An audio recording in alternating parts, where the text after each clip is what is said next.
Anime is everywhere nowadays.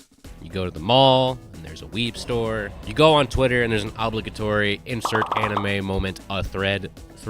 Shit, even all of Mexico looks up to Goku. Now, with anime being everywhere and anime fans crawling out of the woodwork, there comes a person who goes from being the average anime enjoyer and ascends up to average manga reader. Ah, yes, the snobby, pretentious, always ahead of you and rubs it in your face manga reader. Hey, what the fuck? Manga, yeah. Manga, yeah.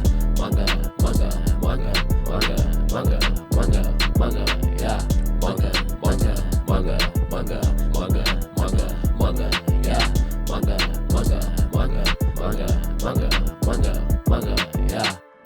We live in a time now where anime is readily available on your phone, tablet, console, PC, fucking smart fridge. And now more than ever, you tend to find people who sway either all the way to anime or all the way to manga. Listen, I'm somewhat of a manga reader myself. Now, I know, you're probably wondering why people would want to look at still images on a piece of paper versus watching a bunch of images go really fast in sequence. And the answer to that is really simple. It's just preference, homie. All right, boys, wrap it up. Roll credits. We're done. Get out of here. Let's go. However, I do have a list of reasons as to why you may want to read manga. Of course, given you want to take that step forward into the world of reading books backwards.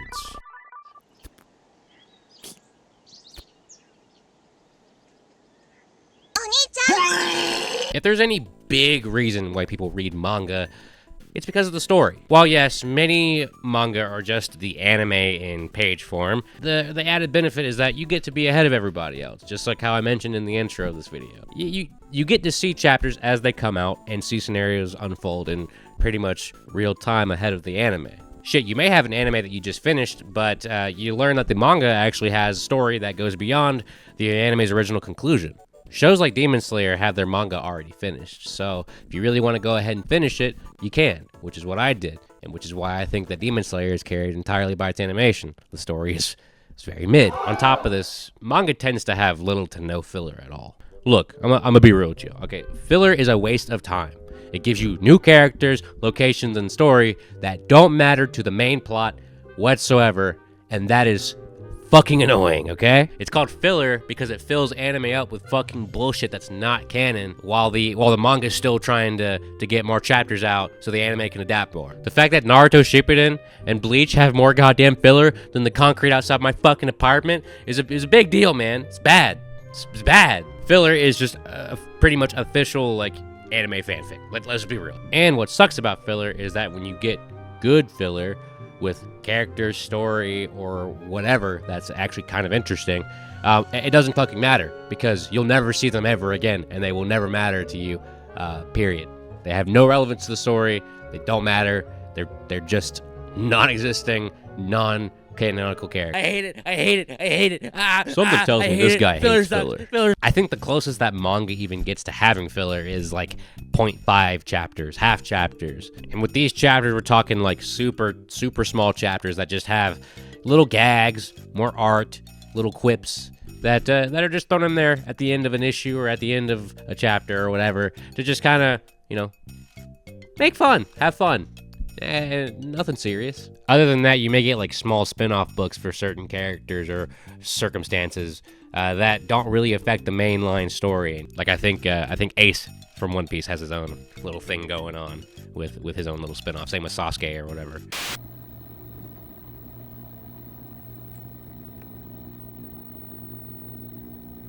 I can't listen to this uncalled for amount of meat writing anymore.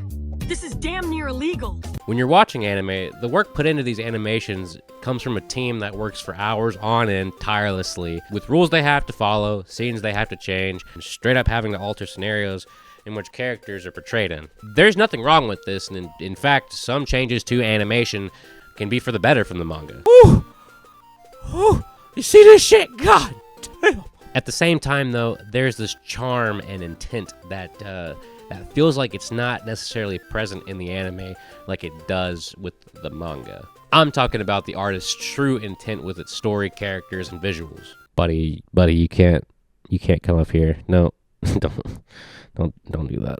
Mangaka tend to do things like add little art in between chapters, or little clips at the beginning of chapters, or even having like the manga itself line up in a nice row that makes a whole picture when you get all the volumes. Sometimes the writer speaks to us, the audience, directly about what's going on with his workflow process and, maybe something going on in his life at the time. Sometimes they'll have little Q&As where they're just answering your heated questions. Stuff like this helps give a more personal feel to the story, and has artists like Tagashi getting hundreds of thousands of likes on their posts when they just post previews to a chapter or something. Speaking of Tagashi, we can actually take a look at an instance where a specific situation was changed around from the manga to the anime. Warning!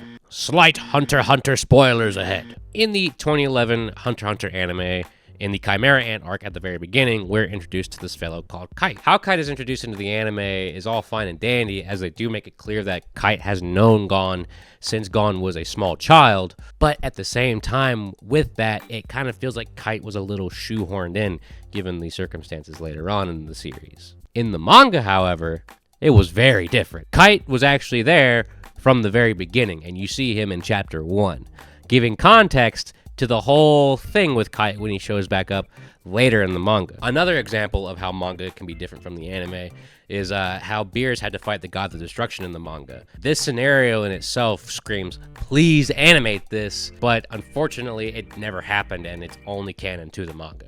There's also a problem with censorship in anime versus manga. Wait, not that kind of censorship, you fucking gooners, you little coomers out there. Yeah, get your dick out of your hand, bro. Weirdo, dude. You're a little weird, dude. I'm talking about violence. When it comes to the true intentions of how a scene is supposed to go, artists typically tend to depict the scenes as much more brutal than in the anime. The anime has to kind of dial it back a little bit. I'm not talking like 4Kids level censorship, but it is a little off-putting when you see a big black splotch on the screen where someone just got royally fucked up. The brutality adds much more depth and struggle to the scene, making it a much more intense read for the reader. That shit makes me sound like a straight-up psychopath. I swear to God I'm not. Swear to God. Take this example with Sasuke. This is gonna stick with you more than this. Honestly, the amount of things that are changed in Naruto from the manga to the anime is kind of crazy, but that's whatever. That's just me. I get it. It's for kids. Another example to look at would be JoJo Part 1, where Dio commits animal abuse. Yeah.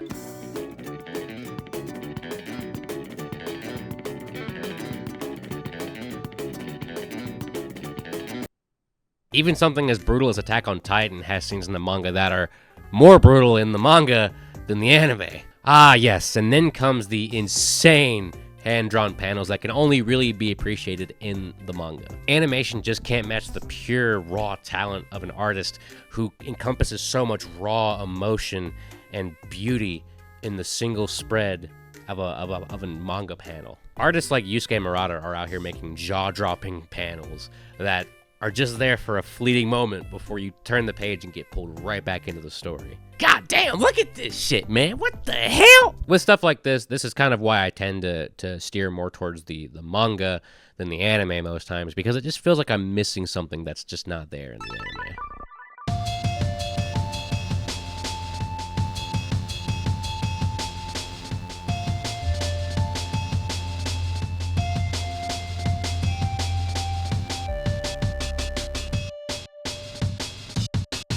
Manga is often the start of many fantastic series out there, and sometimes it tends to be the only way to experience a series. Whether it's a series with failed adaptations or a series that just never got to be fully finished, the saving grace is that we at least still have it in comic form. Berserk is probably the biggest shining example of this, where the best definitive way to experience it is to read it. Berserk 1997 today is viewed in pretty alright regards, but the Berserk CGI adaptation is... And